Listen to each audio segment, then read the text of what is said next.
If anyone's interested, I have finally started a Rebrickable page, where I'm going to be gradually uploading some instructions for some of my older builds. So if you want to check out the instructions and give my account a follow, you can find it with the link on screen, or in the top pinned comment.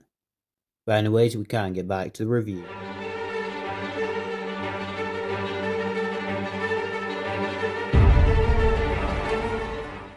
Hello and welcome back to another video. In today's video, I'm going to be reviewing my custom LEGO Transformers Dozer. And as you can see here, as the name suggests, he does turn into a bulldozer. And here he is with a model kit of a bulldozer, just for a sense of how he compares to an actual vehicle. They are a fairly similar size, although my build does have a way bigger scoop piece. And here he is with a fairly average size deluxe, as well as a mini con, because why not? So, getting him up on the turntable to see all the details, here he is. And, surprisingly, his colours actually resemble the Revenge of the Fallen skipjack design, or Rampage, whichever you prefer. And you can kind of see he does have some yellow in there, which is more revealed in robot mode. Obviously, he does feature the large scoop piece, as well as a small light on top, and the traditional Lego City cab piece. I also tried to give him this simplified smokestack at the front, and he does use the Lego City treads as well. The back of the vehicle is slightly messy, as it is just kind of a crumpled piece of limbs, but apart from that I think it looks pretty clean. So anyways, getting onto the transformation, the first thing we can do is lift up this entire cab assembly as well as the front dozer part.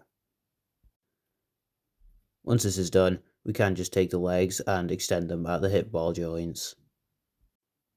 We can then come to the treads, which are just going to rotate up on those T-bar pieces. Once this is done, we're going to come around to the treads, and they basically double hinge in, so that the treads are in line with the feet. Now, I can't really animate this next step, as you pretty much just have to push the tread in, and then clip these pieces together. Obviously I can't animate that, as the treads do just fall off if you're not pushing them from the middle. But the clip should hold them in place, and it gives them this sort of triangular foot shape. We can now come up to the arms, which do just separate. They are just a simple stud in the pinhole connection there. And once this is done, we can take that hinge that you can see in front of the head, and that's just going to rotate all the way around, basically caging his head up. We can then come, basically to the entire torso, and this is not a very good animation here, but it does just tab in, just with that yellow grill piece on the front. And once this is done, we can come to the arms, which are just on ball joints. Obviously, the other side is going to be the exact same, they do just rotate around. It's a fairly simple transformation, and I'd say that's about it. So we can get on to the robot mode. So here he is, and he definitely gives off some Decepticon drone vibes. And he definitely is inspired more by the movie Luke rather than G1 stuff. So we can get this guy up on the turntable, and here he is.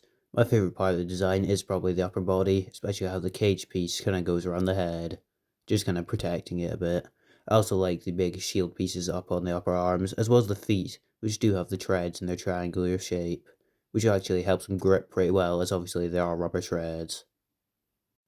He also turns into a pretty mean looking Decepticon here, although I did decide to go for the blue eye just as it sticks out more, as the red eye kind of just blended into the rest of the colours.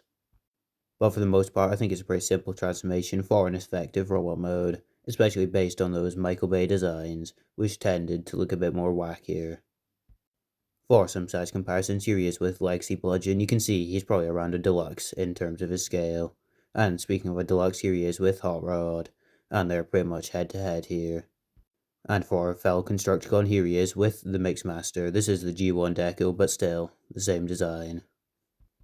But anyways, I'd say that's about it for this guy's review. So, if you have enjoyed, please remember to like, comment, and subscribe, and check out my builds on Rebrickable. As like I said, I'm going to be trying to work my way through the backlog of builds, and just get some instructions uploaded. But anyways, I'll see you next video.